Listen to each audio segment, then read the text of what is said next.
that has to do a lot with the love and support of family, and how sometimes that love can just be amongst the strongest love of them all. So with a big round of applause, let's welcome to the stage Jenny Harrison.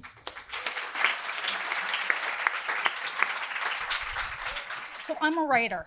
So I wrote this great story, and I was going to memorize it and come here and tell you all this wonderful story.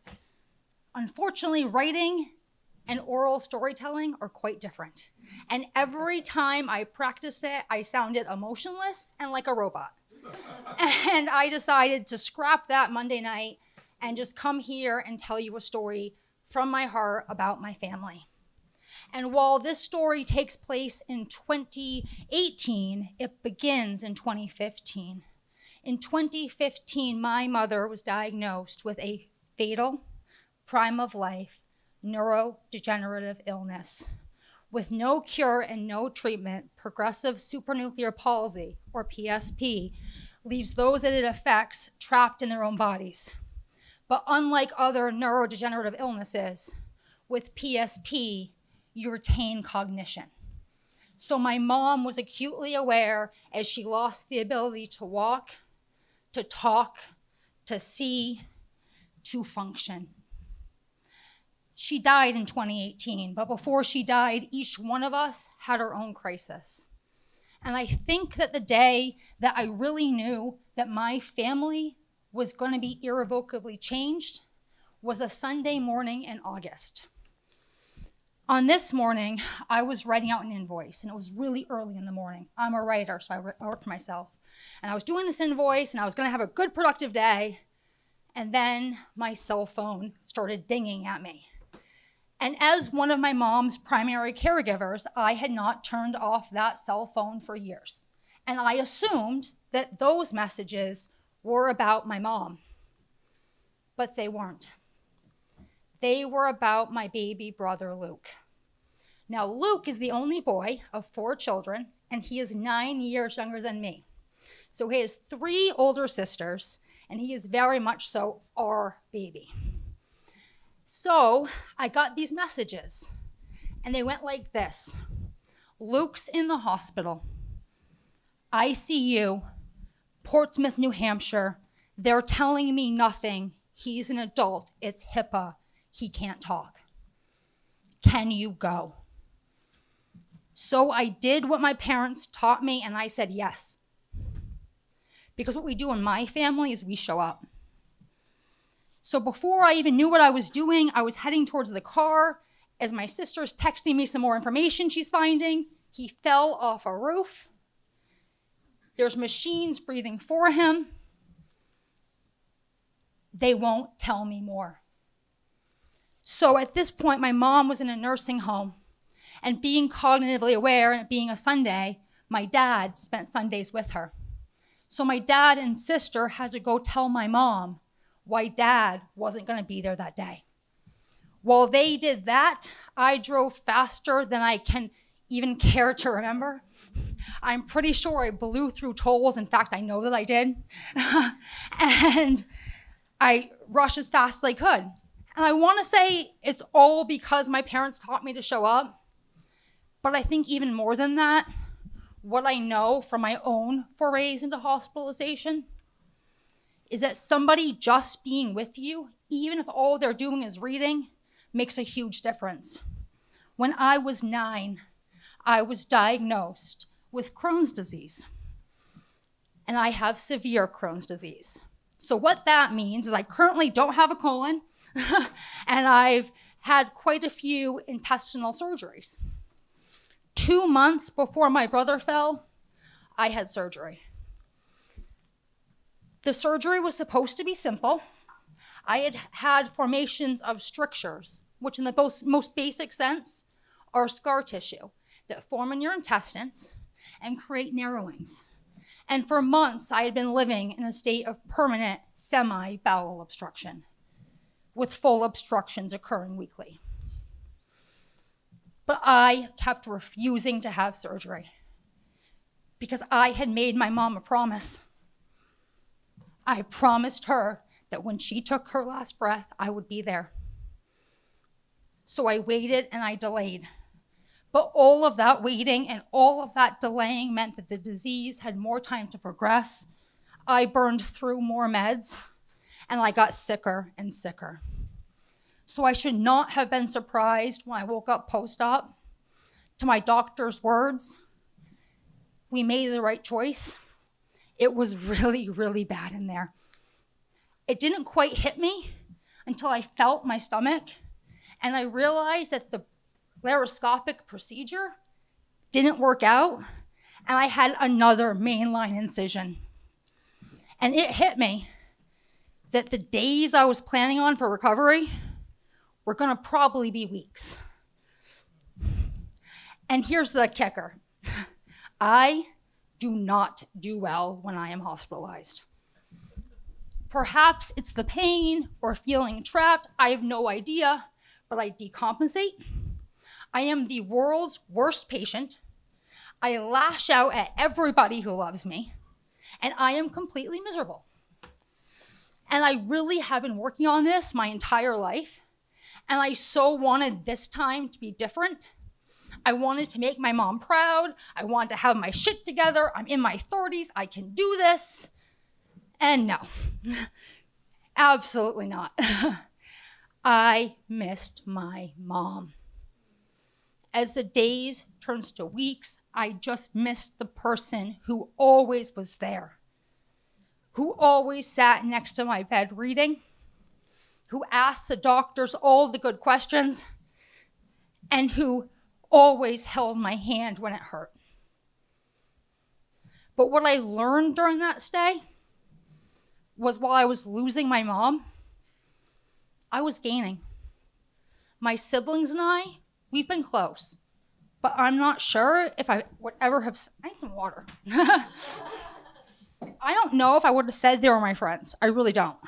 But my sister Emily, she sent me all kinds of care package stuff, like fancy soap and face masks. My partner Ryan came, washed my hair, like my mom used to do. And even more important, my sister Kate packed up her toddler, our brother, and our mother, wheelchair and all, and drove over an hour to come see me. And Luke, he made me laugh until I cried. And if you've ever had any kind of bowel surgery, while it hurt, I was incredibly grateful.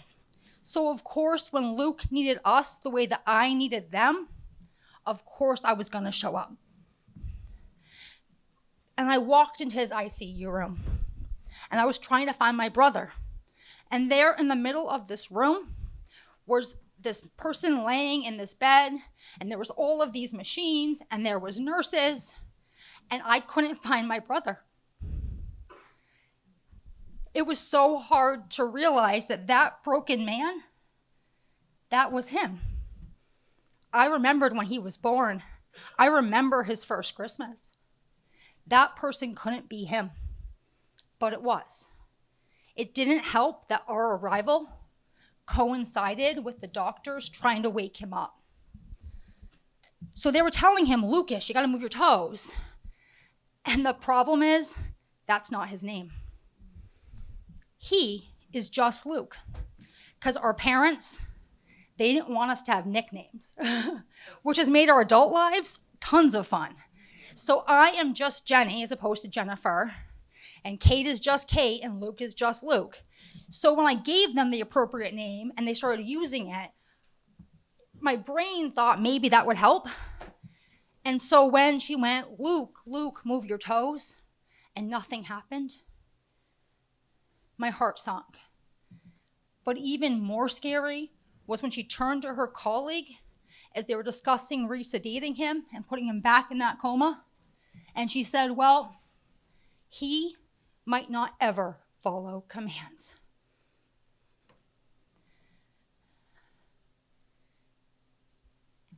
And I freaked out inside. I didn't want to cause a scene because they were doing stuff with him, but my brain was screaming. We couldn't lose him. We just couldn't. So when they finally got him resedated, I did the only thing I could think of, and that was to beg. I looked at his doctor and I said, he has to be okay, right? And the doctor started explaining to me the injuries. So my brother, being my brother, he didn't just fall off a roof. That'd be too easy. No, he fell off a roof onto a subroof where he hit the front of his brain. Then he bounced and he fell backwards. And so when he hit the ground, which was more than 25 feet off that roof, he hit his back brain. So my brother had a frontal lobe injury as well as a back brain injury. And because of he hit the roof, he also had axonal damage throughout his brain, which is a really bad prognosis. On top of that, he had a collapsed lung, a broken pelvis, a broken tailbone, and a bunch of other stuff. And the doctor's explaining this to me, and I'm not thinking he's getting what I want him to say, which is that it's going to be okay. So I felt the need to explain to him, no, you don't understand. Our mom is dying right now. Literally, she is dying. We can't lose him. And that doctor, he couldn't make me any promises. So all we could do was wait. So I got a campsite in New Hampshire, and I did what my mom would have done for any of us. My sister Kate and my dad supported mom. Emily sent us the most important thing in the world, cash. And I and Ryan camped, and we waited. When he woke up, by pulling his intubation tube out of his mouth during an MRI, we were thrilled. That thrill lasted all of 5 minutes because the man that woke up was not our brother. Between the ICU delirium and the brain injury, he was a crazy new version that we all had to get to know. But there were pieces of him. And I think the day that I knew that just maybe he had a shot was the day he tried to compromise with his medical team. So up until this point, he had been begging everybody that he could find to get him out of there because he wanted a cigarette and to smoke some pot. And when we said no, he did stuff like throwing his walker at our dad. So when he offered a compromise, it was at least hope. So I had asked, when I got there, he had asked me to take him out for a smoke, and I said no. And he got loud. And as he got loud, the nurses and security came running. And the nurse came to him and said, "Hey, Luke, what do you need? What's going on, buddy?" And Luke proclaimed, "I need some marijuana, and I need a Newport." My brother has never smoked menthols. I have no idea why he wanted a Newport. So then the nurse said, "It's Luke, you have a treatment plan you have to follow. You can't smoke. Smoking is not part of your treatment plan." So he put his feet as if he was going to go down on the ground to go for a run, hands in a balled in a fist like he was going to hit somebody. Then his eyes rolled back just a little in his head. And with his best thinking, he said, "Okay, I won't smoke the pot. I will eat it." Needless to say, the hospital did not allow my brother to eat the pot. And luckily, all that thinking had exhausted him. So we got him back in bed. Our family made our choices then. I was going to become his legal guardian. Kate had a toddler in no room. Dad had mom. Emily was in New York City. So if Luke was going to become Luke again, he was going to have to live with me. So while I raised my right hand before the probate court judge, my partner turned our craft room, my craft room, into a bedroom. And he came home. And I would love to tell you that it went wonderfully. Those stories are for another day. But today, he's driving and living on his own.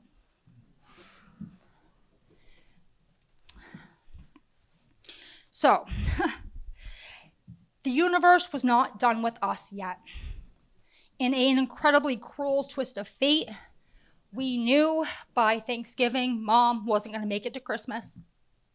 And on November 30th, my partner's father unexpectedly died.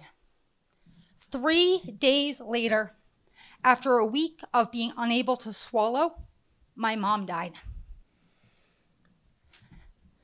2018 was the year of all years.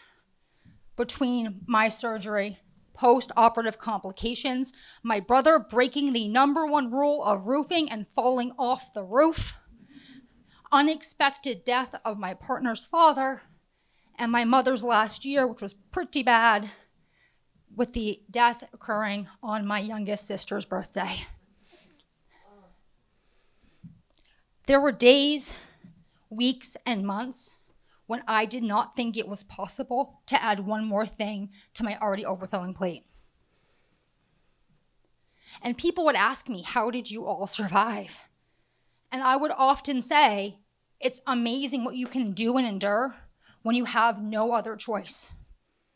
But when I really think about it, we all had choices to make. Kate did not have to give up her weekends to go be with Mom. I certainly did not have to become my brother's guardian. My sister Emily didn't need to drive from her home in New York City back to Vermont time and time again. We all had choices to make. And it was the choice to love that made it all okay in the end anyway. See, my parents have and had one of the greatest love stories I've ever known.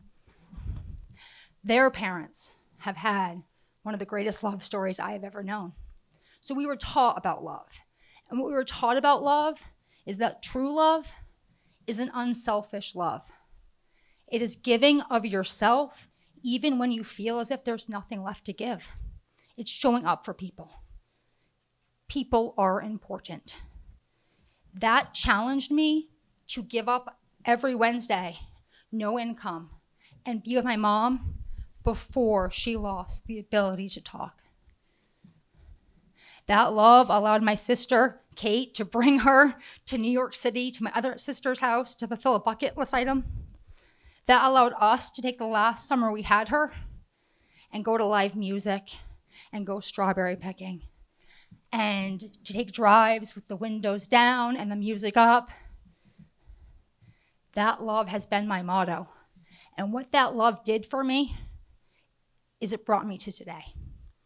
So today, a mostly healed Luke would tell you that of all of his sisters, he was least likely to ever live with me.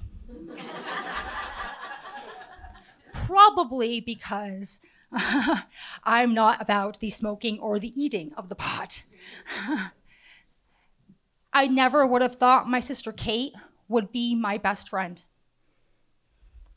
I never, ever would have thought that for the first time since I was 16, we would all spend a week together, sleeping under the same roof on the first ever Harrison family vacation, and that we'd have so much fun, we'd be planning our second right now. It was love. Today, if I need something, I have a tribe of people who will show up. That is love. For me and for my family, love is in how we all took care of each other when my mom could no longer care for us.